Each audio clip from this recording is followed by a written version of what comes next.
यस्तो दुईजनै पारो चाहिँ गऱ्यो त्यहाँदेखि बिस्तारै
हामीले यति गरी चाहिँ क्याप्टर सकियो भनेर सिग्नल दिएको छ चाहिँ गरेपछि उहाँले यो दोहोरो होइन क्या टेलो भनेर ल त्यहाँदेखि रोलमा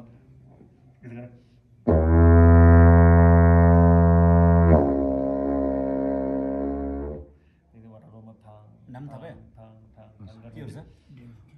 गाउँको नाम त्यहाँदेखि रोलमा थाङ थाङ गरेपछि फेरि हामीले चाहिँ धोरदेखि फुट्दै हुन्छ च्याप्टो याद भयो यही मात्रै यसै मात्रै तिनचोटि चाहिँ फुट्नु पर्छ तर अघिको जस्तो मैले हामीले चाहिँ अघि सास लिँदाखेरि के अरे बिचमा भुत सुन्यो नि त्यो सुन्नु हुँदैन कि एकदम तपाईँ प्र्याक्टिस गरिरहेको झम झम फुक्ने लाग्यो झ्यामलाई एकदम प्र्याक्टिस गर्नु झ्याम पनि भयो अघि हिङ माथि उचाल्ने पनि फर्स्टमा एक दुईचोटि उचाल्यो फर्स्टमा एकचोटि जति उचाल्यो सेकेन्डमा दुई दुईचोटि जति उचाल्यो फर्स्टमा तिनचोटि उचाल्यो भने धेरै राम्रो हुन्छ तपाईँलाई है धेरै लामो पनि फुक्नुपर्छ कहिले धेरै लामो त्यो हुन्छ सबै चाहिँ होइन ठिक्कको 2 मिनट 3 मिनट जति पनि है